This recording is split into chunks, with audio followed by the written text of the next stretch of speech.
Hello everyone, welcome back to my YouTube channel. आशा करता हूँ आप सभी स्वस्थ होंगे। तो जैसे कि हम अपने कंप्यूटर के क्वेश्चंस रेगुलरली डिस्कस कर रहे हैं, इसी सीरीज को हम आगे कंटिन्यू करते हैं। तो आज का हमारा फर्स्ट क्वेश्चन आ गया, which of the following is the programming language for creating special programs like applet. यहाँ पे बात करिए कि कुछ स्पेशलाइज्ड प्रोग्राम होते हैं जिनको हम बोलते हैं एप्लेट्स, वो कौन सी प्रोग्रामिंग लैंग्वेज की हेल्प से लिखे जाते हैं। तो यहाँ पे राइट आंसर क्या हो जाएगा हमारा, जावा यहाँ पे राइट आंसर हो जाएगा कि जावा एक ऐसी प्रोग्रामिंग लैंग्वेज है जिसकी हेल्प से हम एक स्पेशलाइज्ड प्रोग्राम लिखते हैं जिनको हम क्या बोलते हैं, एप्लेट्स बोलते हैं। अब जावा के रिगार्डिंग हमने कुछ और की पॉइंट्स पहले भी डिस्कस किए थे कि जावा को किसने बनाया था, जेम्स गोसलिंग ने बनाया था जावा को। ठीक है, जेम्स गोसलिंग ने जावा लैंग्वेज को बनाया था।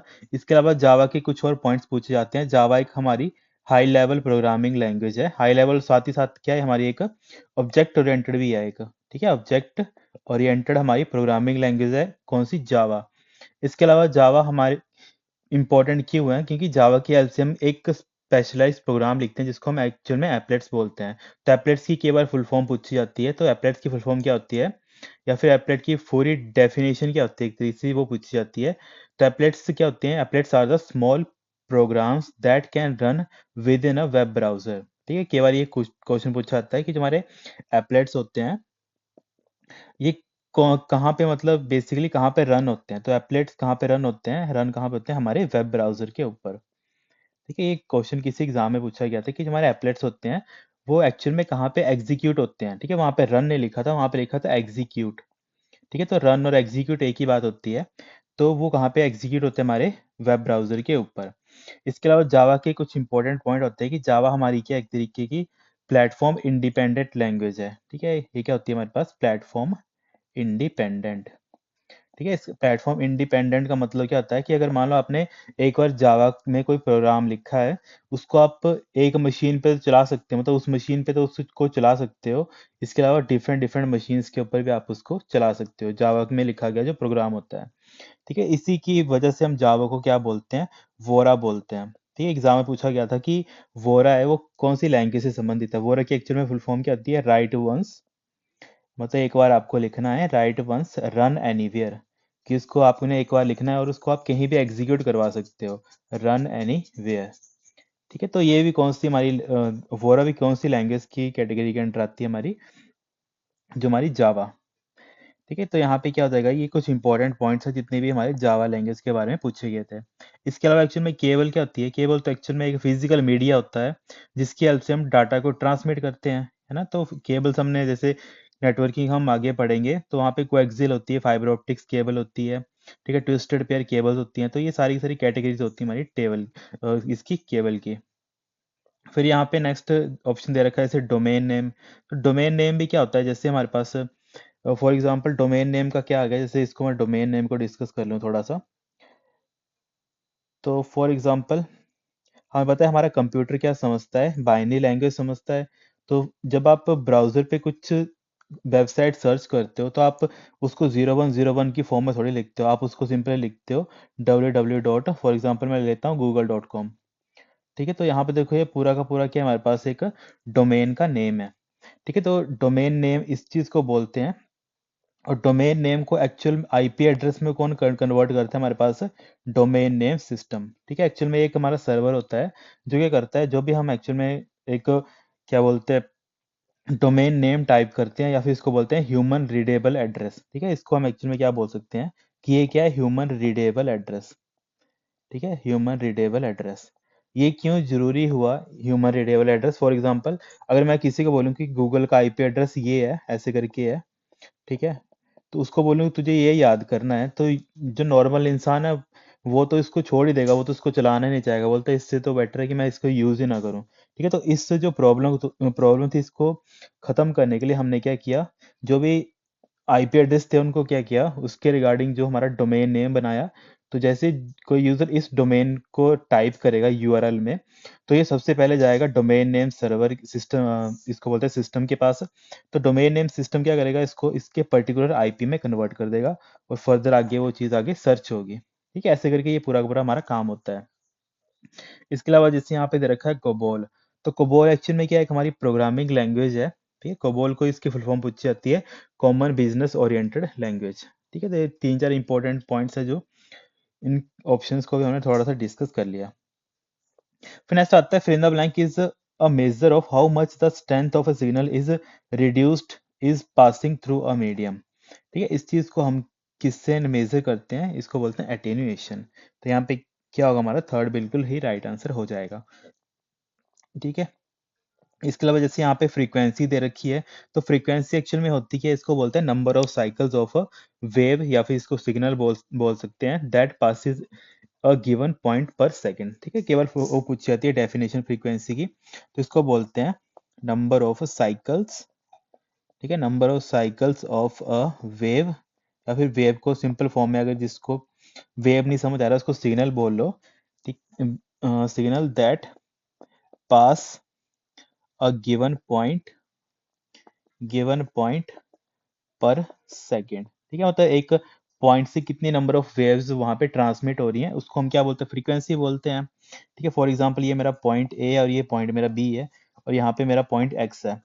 तो अगर मुझे मेजर करना होगा कि कितने फ्रीक्वेंसी यहाँ ए से लेके बी के बीच में जा रही हैं, इस चीज को हम बोलते हैं फ्रीक्वेंसी, कि कितने नंबर ऑफ वेव्स हैं या फिर कितने नंबर ऑफ सिग्नल्स हैं वो एक पॉइंट और दूसरे पॉइंट के बीच से होके जा रहे हैं। ठीक है, तो इस चीज को हम क्या बोलते हैं, फ्रीक्वेंसी बोलते हैं। इसके अलावा जो फ्रीक्वेंसी की वो पूछी जाती है कि इसकी जो फ्रीक्वेंसी की जो यूनिट होती है उसको किस में मेजर करते हैं, तो उसकी यूनिट क्या आती है हमारे पास, हर्ट्ज। ठीक है, जेड लिख देता हूँ शॉर्ट में, और उसको पूरा क्या बोलते हैं, हर्ट्ज बोलते हैं। तो एक पॉइंट है एक एक नंबर के जो एग्जाम में भी पूछे जाते हैं। इसके अलावा जैसे हमारे पास यहाँ दे रखा है बैंड विड्थ। अब बैंड विड्थ का मतलब क्या होता है, बैंड विड्थ का मतलब होता है कि the range of frequencies with in a given band. ठीक है, अब इसका मतलब होता है कि फॉर एग्जांपल जो मेरी पहली फ्रीक्वेंसी है वो 900 हर्ट्ज पे चल रही है, दूसरी फ्रीक्वेंसी है मेरी वो 812 हर्ट्ज पे चल रही है। ठीक है, और एक और फर्दर है वो चल रही है 1 गीगा हर्ट्ज के ऊपर। तो ये डिफरेंट डिफरेंट जो हमारे पास वेराइटीज होती हैं किस चीज़ की, फ्रीक्वेंसी की, इसी को हम क्या बोल देते हैं, बैंडविड्थ बोलते हैं। ठीक है, सिंपल टर्म में अगर मुझे बोलना हो तो डेफिनेशन भी इसकी ये बार ये पूछी जाती है कि जो the range of frequencies with in a given band that is communication channel can transmit, या फिर सिंपली बोलूँ कि कम्युनिकेशन चैनल में कितना हम डाटा एक टाइम पे सेंड कर सकते हैं, वो बेसिकली हम उसको क्या बोलते हैं, बैंडविड्थ बोलते हैं। तो इसमें कई बार ये पूछा जाता है कि अगर आपकी बैंडविड्थ अगर ज़्यादा होगी तो इसका मतलब है कि आप ज़्यादा डाटा ट्रांसमिट कर सकते हो एक पर्टिकुलर टाइम के ऊपर। ठीक है, इसका प्रैक्टिकल एग्जांपल ले थोड़ा सा, तो इसका अगर थोड़ा प्रैक्टिकल देख लेते हैं कि बैंडविड्थ एक्चुअल में काम क्या करती है। फॉर एग्जांपल आ गया मेरे पास, यहाँ पे मेरा आ गया एक डिवाइस, अगर ये मान लो एक दूसरा मेरा डिवाइस आ गया। ठीक है, तो यहाँ पे मान लो एक डिवाइस है वो बी डिवाइस को अगर डाटा सेंड कर रहा है, और इसके पास क्या अभी दो टाइप की हमारे पास बैंडविड्थ है, तो एक ले लेते हैं हमारे पास 2 गीगा हर्ट्स, और एक ले लेते हैं हम 1 गीगा हर्ट्स। ठीक है, तो इसका मतलब क्या है कि जब ए इस बैंडविड्थ को या फिर फर्स्ट वाली बैंडविड्थ को जब यूज करेगा, ठीक है, जब इस वाली बैंडविड्थ को यूज करेगा ए, इसको मैं थोड़ा हरे कलर में कर देता हूँ, तो जब इस वाली बैंडविड्थ को ये यूज करेगा तो इस टाइम पे जो डाटा ट्रांसमिशन रेट होगा उसका वो कितना होगा, 1 गीगा हर्ट्स। या फिर सिंपल बोलूँ कि एक पॉइंट से दूसरे पॉइंट में जितनी वो फ्रीक्वेंसी सेंड करेगा वो कितनी होंगी, एक सेकंड में 2 गीगा हर्ट्स फ्रीक्वेंसी सेंड होंगी। इसका मतलब है कि 2 गीगा हर्ट्स की मतलब फ्रीक्वेंसी से वो डाटा इतनी स्पीड से सेंड होगा ए से बी के पास। अगर वही चीज़ मैं 1 गीगा हर्ट्स के ऊपर सेट करूं तो इसका मतलब है कि एक पर्टिकुलर टाइम के ऊपर 1 गीगा हर्ट्स फ्रीक्वेंसी के हिसाब से एक पॉइंट से या फिर एक डिवाइस से दूसरे डिवाइस के ऊपर डाटा सेंड होगा। ठीक है, तो ये चीज़ होती है जब हम बैंडविड्थ की बात करते हैं। ठीक है, अब जितनी ज़्यादा हायर बैंडविड्थ होगी तो उतना ज़्यादा वो डाटा ट्रांसमिट कर सकता है एक पर्टिकुलर टाइम के ऊपर। ठीक है, और ये कहाँ पे हम मेनली यूज़ करते हैं, जैसे हम यूट्यूब वगैरह देखते हैं ऑनलाइन, तो वहाँ पे जैसे हम उसकी वो चेंज करते हैं, जैसे 360 पिक्सल पे चेंज करते हैं, या 480 पिक्सल पे देखते हैं, या 720 पे देखते हैं। उस हिसाब से देखना आपका जो डाटा होता है वो कंजप्शन बढ़ जाती है। ठीक है, तो वो क्यों बढ़ती है, क्योंकि हम उस टाइम पे डिफरेंट डिफरेंट बैंडविड्थ का यूज़ कर रहे होते हैं। तो ये प्रैक्टिकल कुछ एग्जांपल है। इसके अलावा एटेन्यूएशन तो हमने देख लिया, एटेन्यूएशन एक्चुअली में होता क्या है, the reduction in the strength है ना, इसको या फिर सिंपली हम बोलते हैं एटेन्यूएशन। इसके अलावा जैसे हमारे पास और एटेन्यूएशन की इंपॉर्टेंट पॉइंट और आ गया कि एटेन्यूएशन की कई बार फुल वो पूछी जाती है यूनिट, तो इसकी यूनिट होती है डेसिबल्स। ठीक है, इंपॉर्टेंट है, काफी बार एग्जाम पूछी गई है कि एटेन्यूएशन की जो हमारे पास यूनिट होती है वो किस में मेजर की जाती है, तो उसको हम डेसिबल में मेजर करते हैं। इसके अलावा हमारे पास एम्पलीफिकेशन ऑप्शन में दे रखा है। तो एम्पलीफिकेशन का मतलब क्या आता है कि अगर मुझे किसी सिग्नल की स्ट्रेंथ को इंक्रीज करना है तो इसको हम बोलते हैं एम्पलीफिकेशन। ठीक है, तो ये भी, और इसकी एम्पलीफिकेशन की भी जो हमारी यूनिट होती है वो भी हमारी क्या होती है, डेसिबल्स ही होती है। तो ये कुछ तीन चार इंपॉर्टेंट पॉइंट्स इन रिगार्डिंग जो एग्जाम में भी काफी बार पूछे जाते हैं। फिर हमारे पास नेक्स्ट क्वेश्चन आ गया, which of the following best describe a network in which a company's data and applications are stored at off-site data center that are accessed over the internet। ठीक है, यहाँ पे सिंपली बात करी है कि फॉर एग्जांपल, अगर मैं यहाँ पे एग्जांपल ले लूँ, फॉर एग्जांपल ये मेरी कंपनी एक्स है।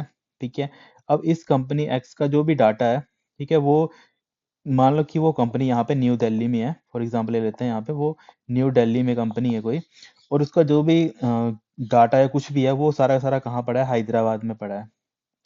ठीक है, तो अगर उस कंपनी का जो मेन डाटा है वो हैदराबाद में पड़ा है और जो न्यू दिल्ली का जो भी उसका उनका हब है, वो अगर उसको एक्सेस करना चाहें या उसके ऊपर काम करना चाहें डाटा के ऊपर, तो वो क्या कर सकते हैं, with the help of internet उस डाटा को एक्सेस कर सकते हैं और उसमें कुछ भी इंफॉर्मेशन कुछ चेंज कर सकते हैं। तो जब इस टाइम की हमारे पास जो ऑफसेट डाटा सेंटर एक्सेस करते हैं with the help of internet, तो इस टाइम पे कौन सी टेक्नोलॉजी बैकएंड में काम करती है, हमारी क्लाउड कंप्यूटिंग। ठीक है, इसी चीज को हम क्या बोलते हैं, क्लाउड कंप्यूटिंग। अब इसका मतलब क्या है कि एक्चुअल में जो डाटा और प्रोसेस जहाँ पे होना होता है वो कहीं और होता है, पर जहाँ से हम उसको प्रोसेस कर रहे हैं तो वो लोकेशन कोई और होती है। ठीक है, इस चीज को हम बोलते हैं क्लाउड कंप्यूटिंग। तो यहाँ पे हमारा क्या होगा, थर्ड हमारा राइट आंसर हो जाएगा। ठीक है, अगर क्लाउड कंप्यूटिंग के कुछ इंपॉर्टेंट पॉइंट देखें जो एग्जाम में भी पूछे जाते हैं, एक तो डेफिनेशन हमें समझ आ गई, इसके अलावा हमारे पास क्लाउड कंप्यूटिंग के फीचर क्या हो सकते हैं, जैसे फॉर एग्जांपल लेते हैं ऑन डिमांड सेल्फ सर्विस। भी जैसे ही यूजर को जितनी डिमांड होगी उसके हिसाब से हम यूजर को रिक्वायरमेंट के हिसाब से हम उसको क्या कर सकते हैं, स्केल अप स्केल डाउन कर सकते हैं। ठीक है, इसके अलावा रिसोर्स पूलिंग होता है, सिक्योरिटी काफ़ी इन्हांस होती है। इसके अलावा जो इम्पोर्टेंट चीज़ होती है कि पूछा जाता है कि जो हमारे पास क्लाउड होते हैं वो कितने टाइप के होते हैं। अब क्लाउड इन द सेंस कि जो भी डाटा वगैरह कुछ भी होगा वो मतलब with the help of internet उसको एक्सेस कर सकते हैं। तो क्लाउड हमें से पूछा जाता है कि जो हमारे क्लाउड होते हैं वो कितने टाइप के होते हैं, तो मेनली हमारे तीन टाइप्स के होते हैं। एक तो आता है हमारे पास पब्लिक क्लाउड। ठीक है, पब्लिक क्लाउड का मतलब है कि उसको मतलब जो भी हमारे पास रिसोर्सेज वगैरह होते हैं उसको ओन करती हैं कुछ कंपनियां और ऑपरेट करते हैं उसको कोई थर्ड पार्टी।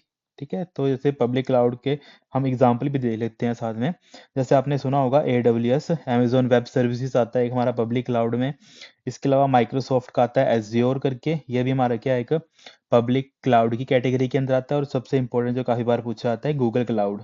ठीक है, गूगल क्लाउड भी क्या है, एक हमारा पब्लिक क्लाउड की कैटेगरी के अंडर आता है। और पब्लिक क्लाउड है तो उसका मतलब क्या है कि जनरल जो हमारी पब्लिक है वो उसको क्या कर सकती है, एक्सेस कर सकती है। दूसरे नंबर पे आता है हमारे पास प्राइवेट क्लाउड। अब प्राइवेट क्लाउड का मतलब क्या होता है कि जो भी डाटा वगैरह होगा, है ना, उसको कौन एक्सेस कर सकता है, हमारा जो प्राइवेट ऑर्गेनाइजेशन है वो क्या कर सकती हैं, उस डाटा को मेनली एक्सेस कर सकती है। ठीक है, इसके अलावा तीसरा आता है हमारे पास हाइब्रिड क्लाउड। ठीक है, तो हाइब्रिड क्लाउड क्या होगा, इन दोनों का क्या होगा, कॉम्बिनेशन होगा। ठीक है, जो हमारा पब्लिक होता है और हमारा प्राइवेट होता है, इन दोनों का ही हमारे पास कॉम्बिनेशन हम कंबाइन करके क्या बना देते हैं, हमारा हाइब्रिड क्लाउड बना देते हैं। ठीक है, अब इसमें एक्चुअल में इंपॉर्टेंट क्या चीज़ें आती हैं कि जैसे हमारे पास कुछ क्लाउड की सर्विसेज आती हैं, जैसे जिन्होंने कंप्यूटर साइंस पढ़ा है थोड़ा बहुत, तो वहाँ पे एक कंसेप्ट पढ़ते हैं क्लाउड सर्विस मॉडल। तो क्लाउड सर्विस मॉडल में तीन चीजें पढ़ते हैं, इंफ्रास्ट्रक्चर एज अ सर्विस जिसको बोलते हैं IaaS, दूसरा बोलते हैं प्लेटफॉर्म एज अ सर्विस जिसको बोलते हैं PaaS, और तीसरा बोलते हैं हम SaaS जिसको बोलते हैं सॉफ्टवेयर एज अ सर्विस। तो ये तीन क्या है, हमारे पास इंपॉर्टेंट है, इनको आपने क्या करना है, एक बार रिवाइज कर लेना है। ठीक है students, thank you so much, have a great day. इसके अलावा कोई भी डाउट होता है, कुछ भी होता है, आपने मुझे कमेंट कर देना है। ठीक है, आज थोड़ा इंटरनेट में थोड़ी प्रॉब्लम आ रही है तो इसलिए आज इतना ही रखते हैं आज के लिए। ठीक है students, thank you so much, have a great day.